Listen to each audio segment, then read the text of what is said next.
साथ मध्य प्रदेश में बढ़ते कोरोना के मामलों में सीएम शिवराज सिंह चौहान ने चिंता जाहिर की और मुख्यमंत्री शिवराज सिंह चौहान ने कहा है कि आज जबलपुर, इंदौर और भोपाल में लॉकडाउन है। भोपाल के मामलों को लेकर चिंतित हूं, संक्रमण तेजी से फैल रहा है, इसे रोकना जरूरी है। सीएम ने कहा कि 23 मार्च से संकल्प अभियान शुरू करेंगे। सुबह 11 बजे सायरन बजेगा। इस दौरान सभी लोग अपनी जगह पर खड़े होकर मास्क लगाने के लिए संकल्प लेंगे। शाम 7 बजे फिर सायरन बजेगा और सभी लोग संकल्प लेंगे। सीएम ने कहा कि संक्रमण को रोकने के लिए हर संभव उपाय जरूरी है। प्रदेश के क्राइसिस मैनेजमेंट कमेटी से बात करूंगा और हम त्योहार कैसे मनाएं इस पर फैसला करूंगा। तो वहीं स्कूलों को खोलने को लेकर सीएम ने कहा कि संक्रमण गंभीर संकट पैदा करने की ओर आगे बढ़ रहा है। ऐसी परिस्थिति में स्कूल नहीं खोले जा सकते। बता दें कि मुख्यमंत्री शिवराज सिंह चौहान ने आज स्मार्ट सिटी पार्क में आम का पेड़ भी लगाया। 23 मार्च के दिन सवेरे 11 बजे पूरे मध्य प्रदेश में सभी शहरों में, प्रदेश भर में सायरन बजेगा और जो जहां रहेगा 2 मिनट वहीं खड़े रह के वो मास्क लगाने का संकल्प लेगा,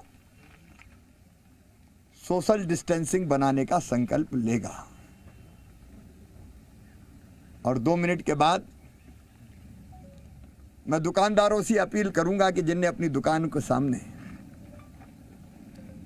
ग्राहकों को खड़े रहने के लिए गोले नहीं बनाए, वो सोशल डिस्टेंसिंग का पालन करने के लिए अपने दुकान के सामने गोले बनाएं।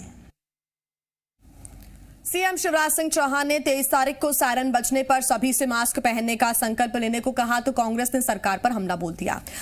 सरकार की तरफ से जो सायरन बजाने का फैसला लिया गया है उसको लेकर कांग्रेस की तरफ से बयान आया है। कहा है कि बीजेपी ने कोरोना का मजाक बना दिया। पहले थाली बजाकर कोरोना को बहरा करने की कोशिश की गई, अब सायरन बजाकर बहरा कर रही हैं। रात में नाइट कर्फ्यू है, इससे कोरोना अंधा हो जाएगा और उसका एक्सीडेंट हो जाएगा। शायद सरकार कोरोना को एक्सीडेंट में मारना चाहती है।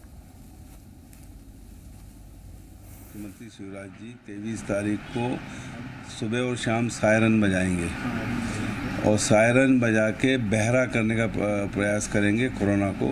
नाइट कर्फ्यू रहता है कि रात में कोरोना अंधा रहता है।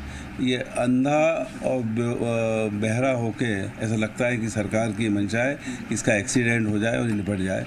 लगता है ये उद्देश्य सरकार। वहीं सीएम शिवराज सिंह ने सायरन बजाने और मास्क पहनने की शपथ लेने की बात कही तो इस पर बीजेपी विधायक रामेश्वर शर्मा का कहना है कि सायरन हो या फिर थाली बजाना, ये सभी लोगों को कोरोना संक्रमण से लड़ने के लिए जागरूक करने की कोशिश है। साथ ही उन्होंने कांग्रेस के बयान पर कहा कि उन्हें हर चीज में मजाक सूझता है, संक्रमण के प्रति सतर्क रहने की जरूरत है। मध्य प्रदेश के आम गरीब को जागरूक करने की दृष्टि से वो 11 बजे सायरन में सहयोग करें और लोगों में संदेश दें कि मास्क ही जिंदगी है। अगर आप मास्क लगाकर घूमेंगे फिरेंगे तो आप सुरक्षित रहेंगे। मुझे लगता है कि कांग्रेस में इसमें आपत्ति नहीं होनी चाहिए। कांग्रेस तो खुद ही राजनीतिक दृष्टि से आंखों से अंधी और कान से बहरी और मुंह से वाचाल हो गई है, इसलिए कांग्रेस के बारे में कहा जाए। तो मध्य प्रदेश में कोरोना की मार और सियासी पलटवार दोनों ही चरम पर है। इसी पर आज रात हम बात करेंगे। जरूर देखें खास कार्यक्रम आपकी आवाज रात 8 बजे सिर्फ जी मध्य प्रदेश छत्तीसगढ़ पर।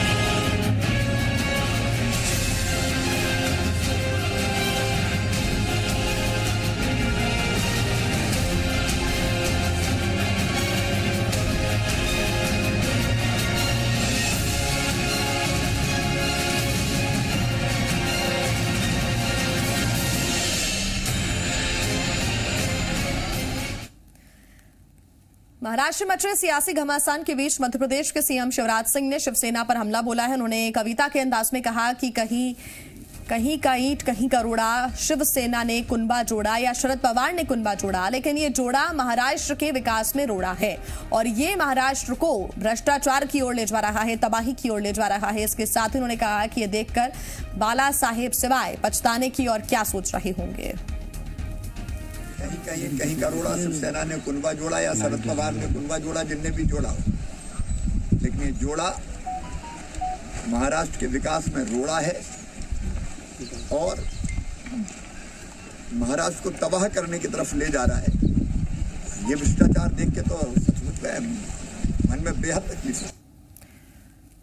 प्रदेश में शिवराज सरकार बने 1 साल पूरा होने पर बीजेपी ने प्रदेश में बड़े कार्यक्रम की तैयारी की है और बीजेपी प्रदेश अध्यक्ष वीडी शर्मा ने जानकारी देते हुए बताया कि 22 मार्च को जिला और विधानसभा स्तर पर 1 साल की उपलब्धियां बताई जाएंगी और सीएम शिवराज सिंह प्रदेश की जनता के नाम संदेश देंगे। तो वहीं 23 मार्च को बीजेपी विधानसभा स्तर पर विकास का नारियल फोड़ेगी। बीजेपी ने कहा कि जहां भूमि पूजन किए थे वहां जाकर हितग्राहियों को नारियल भेंट किए जाएंगे। इसके साथ ही 24 मार्च को केंद्र और राज्य सरकार की योजनाओं के हितग्राहियों का पंचायत लगाई जाएगी। वीडी शर्मा ने पूर्व की कमलनाथ सरकार पर आरोप लगाया कि उन्होंने मीसाबंदियों की प्रोत्साहन राशि बंद कर दी थी। इसके साथ ही वंदे मातरम का गायन भी बंद करवा दिया था। आरएसएस कार्यालय से सुरक्षा हटा ली थी। उन्होंने कहा कि प्रदेश में कोरोना फैलने के लिए भी कमलनाथ सरकार ही जिम्मेदार थी। केंद्र की एडवाइजरी के बाद भी कोरोना को रोकने के लिए कदम नहीं उठाए और आईफा अवार्ड में लगे रहे। सरकार को 23 तारीख को 1 वर्ष पूरा होने जा रहा है। उस 1 वर्ष पूर्ण होने पर भारतीय जनता पार्टी की सरकार ने मध्य प्रदेश के अंदर जो ऐतिहासिक काम किए हैं, भारतीय जनता पार्टी की सरकार ने इन सारे मुद्दों को लेकर 22 तारीख से भारतीय जनता पार्टी का अभियान जो चलेगा, मैं आपके सामने उसको रखूंगा। आपने देखा होगा, मीडिया के मित्र जानते हैं, कमलनाथ जी बार बार कहते हैं जब से वो सरकार से गए हैं कि भाजपा की सरकार और माननीय मुख्यमंत्री जी तो जब देखो तो नारियल फोड़ने लग जाते हैं। तो हमने कहा कि हम नारियल फोड़ते हैं और विकास का नारियल फोड़ेंगे और एक एक विधानसभा में एक एक जिले के अंदर सैकड़ों नारियल फूटेंगे। जो काम हुए हैं उन सारे स्थानों पर भी जाकर के भारतीय जनता पार्टी की सरकार विकास का नारियल फोड़ने का काम माननीय मुख्यमंत्री जी भी करेंगे और हम सब लोग भी मिलकर के करेंगे। कल 22 तारीख से सभी जिला से पत्रकार वार्ताएं भारतीय जनता पार्टी की होंगी। उसमें कांग्रेस के 15 माह बनाम भाजपा के 12 माह, प्रदेश सरकार की 1 वर्ष की उपलब्धियां और विधानसभा स्तर पर भी हमारी पत्रकार वार्ताएं होंगी। उनमें पत्रकार और गणमान्य नागरिकों के साथ हम अपनी बात को कहेंगे। बहुत इस बात के लिए गर्व है कि भारतीय जनता पार्टी की सरकार और संगठन ने मिलकर इस महामारी के संकट से भी हम निजात पाने का एक बेहतर प्रयास सरकार ने और संगठन ने दोनों ने मिलकर के किया। जो आत्मनिर्भर भारत के अभियान में एक बड़ा कदम माननीय प्रधानमंत्री ने उठाया और स्ट्रीट वेंडर्स के अंदर, यानी पिछली बार हमने लगभग 1.5 लाख के करीब और अभी फिर 1 लाख से ऊपर लोगों को स्ट्रीट वेंडर्स को जो दिया, उसमें भी देश के अंदर 1 नंबर पर सरकार रही। बीजेपी के विकास के नारियल फोड़ने वाले बयान पर कांग्रेस ने पलटवार किया है। कांग्रेस नेता कुणाल चौधरी ने कहा कि कमलनाथ के कामों का श्रेय लेने के लिए बीजेपी नारियल फोड़ रही है। बीजेपी सरकार ने 1 साल में विकास की जगह भ्रष्टाचार किया है। मध्य प्रदेश में झूठ बोलो और खरीदे हुए जनादेश की सरकार के लोग आज विकास के नारियल फोड़ने की बात कर रहे हैं। रूप से इनका जो असली विकास है वो पागल हो चुका है, वो भ्रष्टाचार का विकास है। चाहे कोविड के नाम पे जनता के पैसे की लूट हो, चाहे मध्य प्रदेश में गोश्त गाय के चारे को खाने की स्थिति हुई, कहीं ना कहीं कमलनाथ जी के कामों का श्रेय लेने के लिए भ्रष्टाचार के नारियल फोड़ने का काम मध्य प्रदेश में करेंगे। वहीं शराबबंदी को लेकर पूर्व सीएम उमा भारती ने एक बार फिर बड़ा बयान दिया है। उन्होंने शराब से मिलने वाले राजस्व को प्रदेश के लिए जरूरी बताते हुए फिर कहा कि शिवराज सिंह और वीडी शर्मा भी शराबबंदी के पक्ष में हैं, लेकिन अचानक शराबबंदी से होगी तो राजस्व का बड़ा नुकसान होगा और प्रदेश में विकास कार्य भी रुक जाएंगे। तैयारी करने में शिवराज जी का साथ दे रही है, क्योंकि शिवराज जी और वीडी शर्मा शराब के उतने ही खिलाफ जितनी मैं हूँ। कोई शराब के पक्ष में मैं जोतरा देती, लेकिन ये देखना है कि राजस्व की इतनी बड़ी कमी आ जाएगी कि हम तो केंद्र सरकार की योजनाओं की मैचिंग राशि भी नहीं दे पाएंगे। मंत्री बिसाहुलाल सिंह ने सीएम शिवराज सिंह चौहान को पत्र लिखा है, जिसमें उन्होंने सोमनाथ एक्सप्रेस के एसी कोच से 22 साल की छात्रा सुप्रिया तिवारी के गायब होने और बाद में रेलवे ट्रैक पर शव मिलने की जांच सीबीआई से कराने की मांग की है। बिसाहुलाल सिंह से पहले सांसद हिमाद्री सिंह ने भी गृह मंत्री अमित शाह को पत्र लिखकर उच्च स्तरीय जांच कराने की मांग की थी। आपको बता दें कि कुछ दिन पहले छात्रा ट्रेन के एसी कोच से लापता हो गई थी और उसके दूसरे दिन उसका शव रेलवे ट्रैक पर मिला था। बीजेपी नेता और प्रदेश के पूर्व मंत्री अजय विश्नोई का एक बार फिर दर्द छलका। इस बार उन्होंने विंध्य की तरह ही महाकौशल के लिए भी आवाज बुलंद करने की चेतावनी दी है। अजय विश्नोई मंडला के नैनपुर गए हुए थे। यहां उन्होंने कहा है कि पार्टी ने सिखाया है सबसे पहले राष्ट्र, फिर पार्टी और फिर हम, लेकिन उनके लिए तो राष्ट्र और धन महाकौशल है। अजय विश्नोई का कहना है कि वो सबसे पहले महाकौशल को रखते हैं और उसके लिए लड़ते रहेंगे। साथ ही उन्होंने चेतावनी दी कि वो विंध्य की तरह ही महाकौशल के लिए भी आवाज बुलंद करेंगे। बता दें आपको कि शिवराज मंत्रिमंडल में जगह नहीं मिलने के बाद से कई बार अजय विश्नोई महाकौशल के लिए आवाज बुलंद कर चुके हैं। भाजपा ने हमको सिखाया कि सबसे पहले राष्ट्र, फिर पार्टी और फिर मैं। मेरा राष्ट्र महाकौशल, तो मैं सबसे पहले महाकौशल को रखता हूँ, अपने आप को पीछे रखता हूँ। मैं महाकौशल की उपेक्षा हुई, उसकी लड़ाई लड़ा। विंध्य की उपेक्षा हुई, मैंने उसकी लड़ाई लड़ी। आज भी मेरी उपेक्षा का कोई बड़ा सवाल नहीं है। मैं बहुत छोटी चीज़ हुआ करती है, बड़ी चीज़ है मेरा राष्ट्र, और मेरा राष्ट्र महाकौशल है। मैं उसकी उपेक्षा की लड़ाई लड़ रहा हूँ। बीजेपी विधायक अजय विश्नोई ने विंध्य की तरह अलग महाकौशल राज्य की मांग करके यहां बीजेपी के लिए सियासी मुश्किल खड़ी कर दी है। तो वहीं कांग्रेस को भी मुद्दा दे दिया है। कांग्रेस नेता भूपेंद्र गुप्ता ने कहा कि बीजेपी नेता बिना सत्ता सुख के नहीं रह पा रहे हैं, ऐसे में देश को तोड़ने में लगे हुए हैं। उन्होंने कहा कि कांग्रेस ने भारत को जोड़ा, तो वहीं बीजेपी नेता अपने स्वार्थ के लिए तोड़ने का काम कर रहे हैं। कांग्रेस के आरोप पर बीजेपी ने पलटवार करते हुए कहा है कि मांग हमेशा जायज होती है, पर कांग्रेस इस धरती पर नाजायज दल है, कांग्रेस को ज्ञान नहीं है। नारायण त्रिपाठी जी भी, इसके बाद अब जो है अजय विश्नोई जी, अब इसके बाद कल कोई तीसरा खड़ा हो जाएगा बुंदेलखंड से कि बुंदेलखंड चाहिए। उमा भारती तो क्या ही नहीं है, बुंदेलखंड चाहिए। तो आप चाह क्या रहे हो भाई? देश को जो है फिर वापस 575 रियासतों में बदल दोगे? सरदार पटेल जिनकी पूजा करते हो, आरती उतारते हो, 3000 करोड़ की चीन से तुमने मूर्ति बनवाई, उन्होंने देश को जोड़ा। अब तुम जैसे इलेक्टोरेट की संख्या बढ़ती है, कई जगह से मांग उठती है, तो मांग हमेशा जायज है। और कांग्रेस इस धरती पर एक नाजायज दल है जो कभी इन जायज बातों को समझ नहीं पाएगी। और यहां रुकना होगा एक छोटे से ब्रेक के लिए।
ब्रेक के बाद स्वागत है आपका। बात करेंगे उज्जैन की, जहां महाकाल के दर पर आज श्री राम जन्मभूमि तीर्थ क्षेत्र न्यास के महामंत्री चंपत राय पहुंचे। उन्होंने बताया कि अयोध्या में राम मंदिर की तैयारी अच्छी चल रही है और 3 साल में मंदिर बनकर तैयार हो जाएगा। तो वहीं आने वाले समय में मंदिरों में फटी जींस पहनकर आने के सवाल पर उन्होंने कहा कि किसी भी मंदिर में ड्रेस कोड नहीं है। इसके साथ ही उन्होंने कहा कि जब स्कूल और घरों में महिलाएं और बच्चियां जींस पहन सकती हैं तो मंदिर में क्यों नहीं।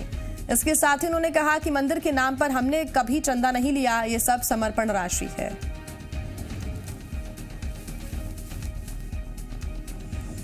राम जन्म मंदिर की तैयारियां बहुत अच्छी हैं और आगामी 3 साल में मंदिर बनकर तैयार हो जाए। चंदा लेने वालों ने चंदा हमने कभी नहीं लिया, किसी ने भी नहीं लिया। हमारे हिंदुस्तान के 5 लाख गांव में समाज का संपर्क हुआ है। 2-4 घटनाओं से देश को नहीं नापा जाता।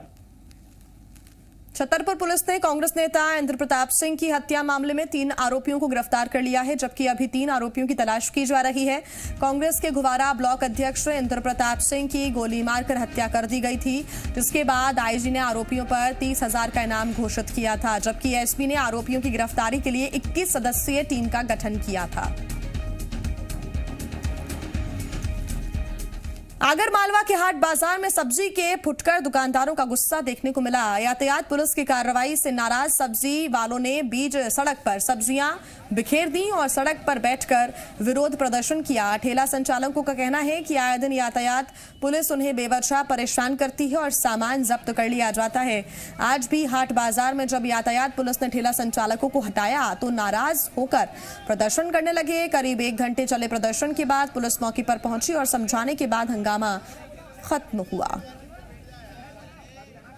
इनके घर में बच्चे है, अगर सब्जी वालों को परेशान करो, इनकी व्यवस्था बनाओ या फिर कुछ जगह मुकाम दिलाओ इनको। पूरा मार्केट हटाओ, डंडे मार रहे हैं, इनको डंडे मार रहे, गलत है ये। वो सारे ट्रैफिक वाले मूछ वाले सर वो दरबार उनने लात ठेले को पलटी खिला के चले गए, लात दे रहे, ने छूटा के लट्ठे दे रहे हमारे को, ने माँ बहन की गाली अलग बग रहे। चोरी तो नहीं कर रहे, व्यापार कर रहे हैं। मध्य प्रदेश में लगातार बढ़ते सड़क हादसों को लेकर पीटीआरआई ने पुलिस मुख्यालय को सुझाव दिया है। पीटीआरआई के मुताबिक यातायात से जुड़े मामलों की थानों में जमानत नहीं दी जानी चाहिए, क्योंकि यातायात नियमों की अनदेखी से सड़क हादसे होते हैं और कई मामलों में मौत भी होती है। इन मामलों की ठीक से जांच नहीं होती और थानों में जमानत मिल जाती है।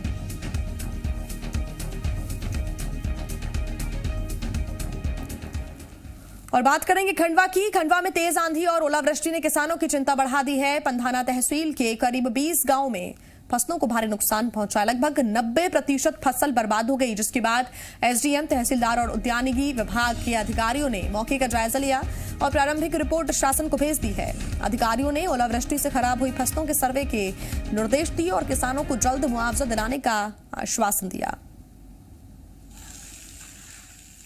के हाँ, मतलब अभी 5 एकड़ की फ्रूटिंग टाइम पे पूरा खरबूजा था, पूरा बर्बाद हो गया और उसमें 2 एकड़ के पपीते थे, वो भी ट्रांसप्लांटिंग 8 दिन पहले हुई थी, पूरे ऊपर से मोड़ दिया उसको। क्षति कितनी हुई है उसका आकलन करेंगे, जिससे हम आगे शासन को उस बारे में अवगत करा सकेंगे। और हमने प्रिलिमिनरी जो डेटा था प्रारंभिक, वो तो शासन को दे दिया है, अवगत करवा दिया है। आगे का डिटेल डेटा भी हम उनको दे देंगे। इंदौर से मानवता को शर्मसार कर देने वाली तस्वीर सामने आई, जहां मानसिक विक्षिप्त युवक को कार सवार पिता पुत्र ने बेरहमी से पीट दिया। मामला किशनपुरा छतरी इलाके का है। युवक की पिटाई का वीडियो सोशल मीडिया पर जमकर वायरल हो रहा है। बताया जा रहा है कि मानसिक विक्षिप्त युवक ने कार पर पत्थर मारा और कार के सामने आ गया। ऐसे में कार सवार पिता पुत्र इतने गुस्से में आ गए कि उन्होंने युवक की बेरहमी से पिटाई कर दी, मौके से फरार हो गए। मामला सामने आने के बाद एमजी रोड थाना पुलिस ने केस दर्ज किया है और कार के नंबर के आधार पर आरोपियों की तलाश कर रही है।